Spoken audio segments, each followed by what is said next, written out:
So today is officially the first Sunday of our Capital Funds campaign.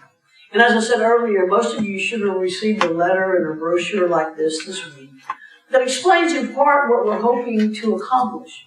Our goal is to raise at least $100,000 over the next 18 months in order to expand and renovate the house.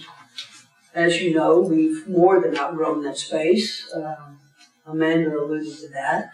And also to purchase a new, more attractive and permanent sign for the front of our property so that people will know that, yes, indeed, we are here to stay. And these are the two top priorities that came out of the congregational meeting that we had sometime back last fall.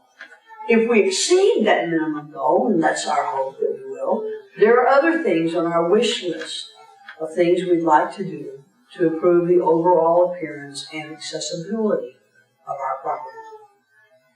So as I thought about this sermon and what I wanted to say, one thought, one quote kept coming to mind. You can't know where you're going until you know where you've been. So I Googled that to try to see who said it, and I never could find it in exactly those words. But I did find a similar quote from a book called I Shall Wear Midnight by Terry Pratchett that really seemed to capture for me the idea I wanted to convey. And it goes like this. If you do not know where you come from, then you don't know where you are. And you don't know where you're going. And if you don't know where you're going, you're probably going wrong. And I want to say that again, the communications people on the Capital Campaign Committee did an excellent job of capturing the importance of understanding our history in this brochure they produced. God's loving purpose and the key to our future. And then they start with honoring our past and preserving our future. And I love that language. Because I think it really does talk about who we are and where we're going. So as we embark on this campaign to preserve our future, as I put it, I thought it would be a good idea to offer, as best I could in a Cliff Notes version, a bit of our history. That past we are honoring. Because I really don't think you can know where you're going unless you know from where. You know, only a few of you, how many of you have been with us since day one? Yeah. So you can count on less than 2 hands.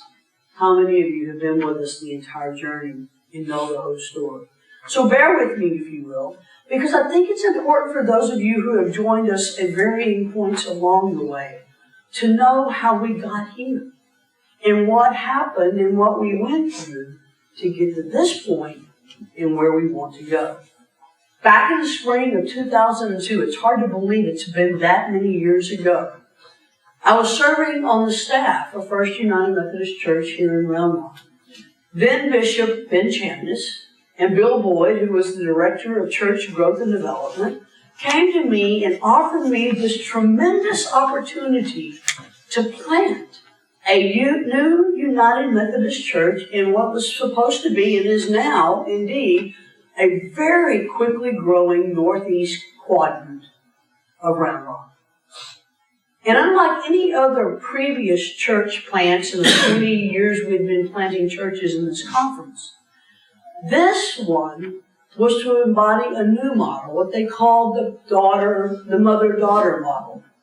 And it was a model which was supposed to involve a partnership with an established church, in this case, First United Methodist Church Round Rock.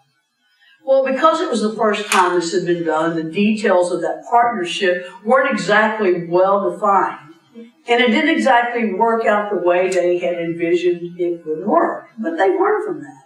And they're doing things differently now from the mistakes that we made along the way. Even so, there was a small group of people from First Church who were excited about being a part of something new. And in early 2003, we began offering informational sessions for those who had expressed an interest in joining us on this journey. By the fall of that year, we had what we considered the core group of people who'd be working on planning this new church. So we began talking about who we thought God was calling us to be and what we thought that vision would look like. And over a period of weeks, we fleshed out what would become the core values, to use Charlie Strong language. The core values are guiding principles of this new church plan. And in the end, we came up with 5. And I don't know if this is exactly the way they were worded, but this is the way I remember it. The first one was that we would be unapologetically United Methodists. So many of our new church plants had their name really big and then maybe a cross and flame and United Methodist somewhere really small. There's that whole trend of going away from denominationalism. So all the church plants over the previous 10 to 15 years have really de-emphasized the fact that they were United Methodists. Well, we wanted people to know that that's who we were. We loved the United Methodist Church, and we wanted a church that was, number one, grounded in Scripture, but also informed and guided by the teachings of our founder, John Wesley. In other words, we wanted to be a Wesleyan church, and that's what we are. The second thing is we wanted this new church to be a place where people could ask the tough questions of faith in an atmosphere of unconditional acceptance. And I think that is somewhere on the front of your bulletin every week. It is. It's at the bottom. I don't know if you ever take time to notice that. That is one of our founding core values. We wanted people to feel free to bring to the table their questions, their doubts, the beliefs they feared were outside the accepted norm. We wanted them to bring their struggles with faith, their struggles with God. We wanted our church to be a place where there were no right answers, only other people who were also struggling with their faith and their understanding of God. John Wesley believed that faith or salvation was a lifelong journey, not a one-and-done event. So we wanted this to be a church where people could come and join others on the journey as they sought to work out their own faith, their own beliefs, their own commitment to God. Hence the name, Journey of Faith. The third core value was to focus on reaching out not only to the unchurched, which is what most new church plants are supposed to do, but we also felt a calling to reach out to what we call the D-church. And you know those folks. Some of you may be those folks. Those who have either been hurt by the church or somehow turned off or turned away from church. We realize that there are lots of people in our community who no longer attend church because they had some negative or hurtful experience with a church they attended.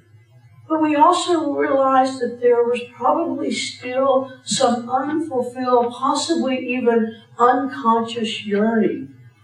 You talked about it. To reconnect to God through a community of faith. And we wanted to be that church for them. The fourth core value is that we wanted to be a church committed to mission. That we didn't want to be focused on ourselves, but we wanted to always be focused outward, looking beyond ourselves to the needs of those in our community and in communities all around the world. And I think we do a fairly good job of that, but that's because it's one of those founding core values. And then the fifth one is perhaps the most important of all to me. The fifth one is we wanted to be a church that was diverse and truly open to all people. As one of those early members who has since gone on to glory said in a meeting one day, we were talking about this, he said, all means all. And it does. So those were the founding principles, if you will, of Journey of Faith. So on January the 18th, 2014, we held our first worship service in the cafeteria of Double File Elementary. And we began a journey that would find us meeting in 3 different locations over the course of the next 18 months. And every time we moved, we lost some of the people we had gained.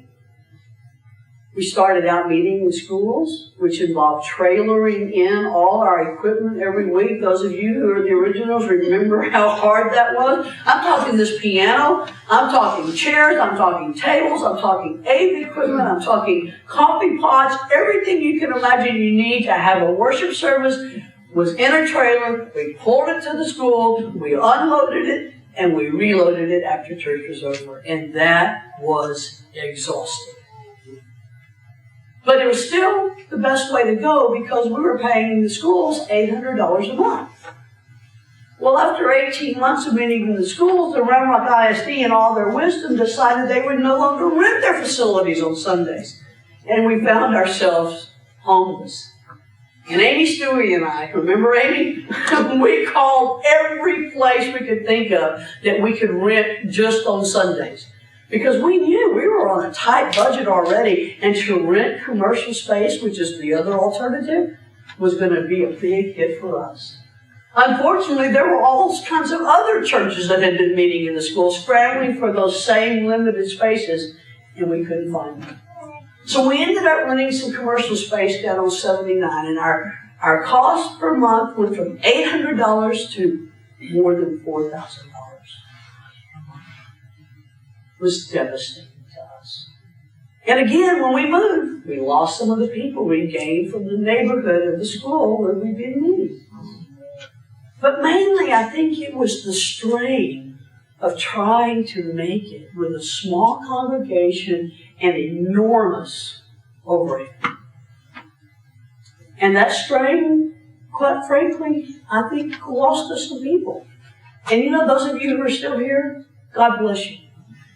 Because you know how hard those years are. And my mom can tell you how many nights I didn't sleep, wondering if we would even be here in another month or 2 months or in June. I mean, honestly, folks, there were times where it was quite possible, even likely, that we would fail. 80% of new church starts don't make it. But there was a grit and a determination about that core group of people that didn't give up. And there was that verse of scripture that I read earlier that just kind of grounded me when I would hit those low points. Verse 11 in particular was our scripture that we had chosen as a church to be our founding scripture. For I know the plans I have for you, declares the Lord. Plans to prosper you and not to harm you. Plans to give you hope and a future. And when I was at my lowest and feeling the most hopeless, I would go back and I would read that scripture. It was I have it on a picture frame in my office. And I would look at that and the picture of the children of children's time that were in it. And I would think, no, against all odds, we're going to make it because I believe God has something special in store for Journey Your Faith. Now, that passage comes from the larger passage I read, and an even larger passage than that, and it's a letter from the prophet Jeremiah. He was writing to the spiritual leaders of Israel who had been taken off into exile in Babylon, hundreds of miles from home, with little hope of seeing Jerusalem or their beloved temple again. Jeremiah was writing those words to them to give them hope, to encourage them to keep the faith, even though the future looked so bleak. And again, that same passage gave me hope when things looked bleak and when it looked like we were going to fail. But again, with a great sense of determination and commitment on the part of our leaders and our members, and I have to add the enormous financial contributions of the Cook Foundation, the Family Foundation from our friends Errol and Barbara Wyndham in the Temple, we managed to survive. And then in the spring of 2008, and I wish Gwen were here, In the spring of 2008, it was like God gave us a rainbow, a definitive sign of hope. And it came via Gwen Kingery. I don't know if you know it, but Gwen's a realtor. And she was out showing property in this area, and she noticed that the price for this piece of land had that day gone from $750,000, which was out of our reach, to $400,000. And she came and she told us about it, and we looked and we called up the person who was head of church growth and development at the time, and he was in the middle of planning for a general conference which was happening in Fort Worth. But somehow we got our DS down here and looked at it, and we got approval, and we said, we got to buy it. We can't afford not to. And so with the contributions that the conference made and the price of the land having dropped, we bought this property. And when we finally moved in here, our cost per month in terms of overhead was cut by more than one half. It was a God thing. It was a God thing. We started out in 2000, let's see, what year was it? 2008, October. We were meeting in what we call Zeke's Chapel. Have you ever wondered why that room's called Zeke's Chapel? It's because that's what we built out first, and that's what we crammed into and met for that first 6 months while this building was being built out. This was just a horror. Daryl told them how ugly it was. Daryl was in charge of cleaning out everything that was in here, and it was pretty darn nasty. But then, basically, it was a warehouse. It was metal beams full of crap. Anyway, and so in February of 2009, we moved in here. And what a glorious day that was. And I think when that happened, we kind of thought we'd found the promised land. I was talking to Maxine this past week, and one of the things we're talking about is that we thought moving into this property and this building was going to be the answer, that we would just suddenly grow. Well, for one thing, the growth that was projected stalled because the economy stalled. And it just didn't happen that way. It didn't happen the way we planned. And I want to say this. I think it didn't happen the way we planned it because as a church, we still weren't fully living out that vision God gave us in the beginning. Now remember how I said being a diverse and inclusive church was a part of our original DNA? Well, it still was. But somehow, over the years, there had been a reluctance by some to make it official, to make a public statement that we were a welcoming church. One of our members did some research about being a reconciling church, and we took it to the leadership council at the time, and a lot of those people are no longer here. Well, actually, most of them. Many of them are no longer here. And we took it to the leadership team, and they said, you know what, we're all for welcoming everybody, but we don't want to be labeled. And I was like, I don't get it. And so we kind of let it go. And then something happened. In early 2010, they kind of forced us to either step up or shut up. At that time, we had one lesbian couple attending our church, and they've since broken up and moved on. And there was an incident that happened that was very hurtful to them. We were having a committee meeting talking about ways we might better get the word out to the community about who we are and where we were. And there was someone who was kind of new to the church, so wasn't one of those original ones who bought into the dream, who said something that I don't think was meant to be offensive, but it was. It was offensive, it was hurtful, it was harmful to the lesbian couple that was a part of that community. And I cringed. I sat there and cringed and probably should have responded and didn't because I didn't know what to say. Well, that Friday night, I got a call from one of the partners. And she said, we're dropping our membership from the church. And I knew why. I didn't even have to ask. She said, you're not who you think you are. And I said, you know what? I said, we are who I think we are. Give me one day. Give me one Sunday to prove to you. I know my people. I know their hearts. I know where they are. Give me one Sunday. Come to church this Sunday and I will show you. We are who we say we are. What happened was unfortunate. It was somebody who came in and didn't quite get it and really didn't mean it to be harmful and didn't mean it the way it came out. But give me a chance. So that Sunday, Amy, you remember, Maxine, you were here. Mom, you were here. Y'all were here. Yeah, the Hobbs were here. Throughout the sermon I was going to preach, pulled up a stool, and I just poured out my heart. And I said to the church, I told them kind of what happened without revealing who it was. And I said, you know what? Either we are who we say we are, a church that is open to all, or I don't want to be a pastor. It was one of the most difficult sermons I've ever preached. And I already had made arrangements that morning to hand out paper ballots. And I said, we're going to either be a reconciling church in full, or we're not. So we passed out paper ballots, and we took a secret vote. And Sharon, I think Sharon Peters, and y'all were back there. Okay, Mark and Jean were the ones back there counting them. And they kept waiting for the no's. And guess what? And the husband of the woman who said the insensitive thing was here. She was not.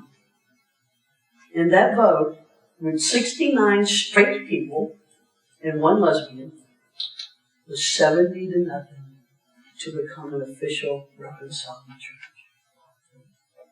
It was an amazing moment. And I tell you that for two reasons. I've had a number of you say to me over the course of the last year or two, you know, it's really, and you say it because you're excited about it and it's a pleasant surprise.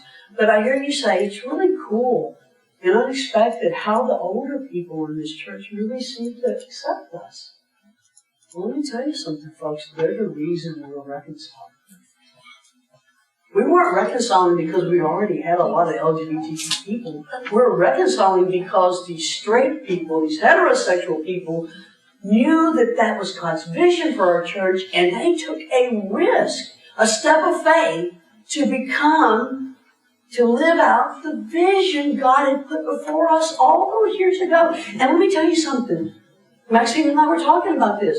That day, that decision was the turning point in this church. It was that decision that made us go from a church that was just simply trying to survive and hang on to a church that thrives. Because so many of you are here.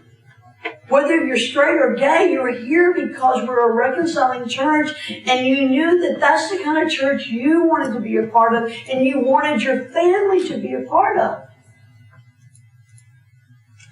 And you look around on a Sunday morning and the diversity is astonishing. Ethnically, orientation-wise, family structure, age. It's the way God's kingdom should look. And so my challenge to you is this.